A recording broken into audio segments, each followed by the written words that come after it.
siang pemirsa, senang berjumpa kembali bersama saya Octavia Ramadan dalam Learning Journal minggu kelima. Sejumlah informasi tentang mata kuliah teknik reportase dan investigasi berita kami siapkan untuk Anda. Baik pemirsa, kita masuk ke informasi hari ini terkait praktek reportase kelompok 3 dan penyampaian materi oleh kelompok 2.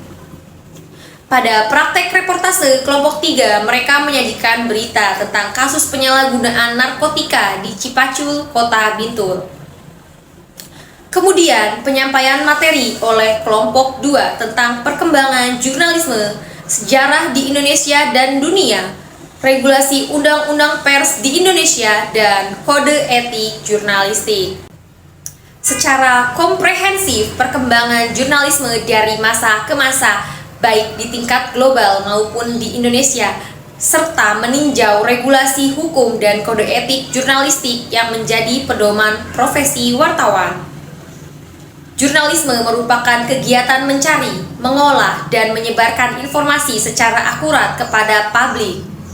Seiring perkembangan teknologi, jurnalisme mengalami transformasi besar dari media cetak menuju jurnalisme digital. Konvergensi media membuat berita kini bisa diakses dalam berbagai format seperti teks, audio, dan video.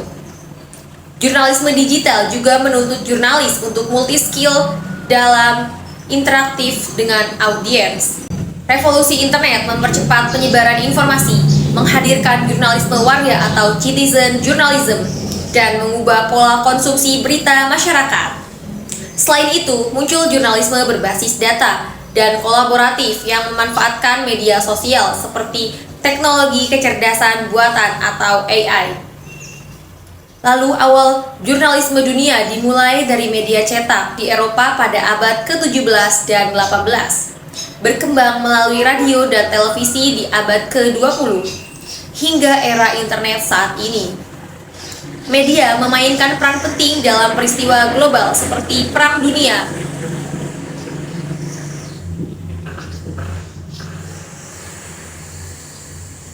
Media memainkan peran penting dalam peristiwa global seperti Perang Dunia, revolusi, dan pandemi. Transformasi digital menghadirkan tantangan baru seperti berita palsu, bias algoritma, dan etika penggunaan AI dalam produksi berita. Perjalanan jurnalisme di Indonesia dimulai dari masa kolonial dengan penerbitan Bataviaceae Noveles pada 1744.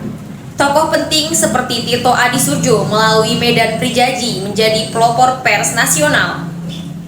Pada masa kemerdekaan, pers menjadi alat perjuangan, namun di era Orde Lama dan Orde Baru, kebebasan pers dibatasi melalui sensor dan pemberedelan seperti kasus Tempo pada 1994.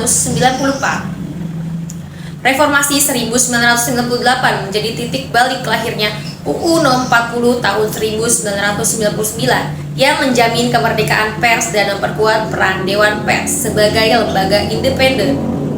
Era digital selanjutnya memunculkan tantangan baru berupa hoaks, konsolidasi media, dan disrupsi ekonomi media.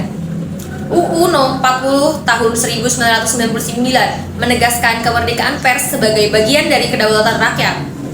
Undang-undang ini juga melindungi pers dari sensor dan pemberedelan, menjadi hak tolak wartawan, serta mewajibkan perusahaan pers berbadan hukum. Dewan Pers memiliki fungsi utama melindungi kemerdekaan pers, menetapkan dan mengawasi kode etik jurnalistik, serta menyelesaikan sengketa pers. Namun, di era digital muncul tantangan baru akibat penerapan UU ITE yang meskipun bertujuan melindungi masyarakat, namun kadang dianggap membatasi kebebasan dalam berpendapat. Kode etik jurnalistik atau KEJ berfungsi sebagai panduan moral dan profesional bagi wartawan. Prinsip utamanya meliputi 1. Independensi dalam peliputan berita. 2. Verifikasi fakta untuk menjaga akurasi dan keseimbangan. 3. Menghormati privasi dan martabat narasumber. 4. Menjaga profesionalisme dan anti plagiarisme.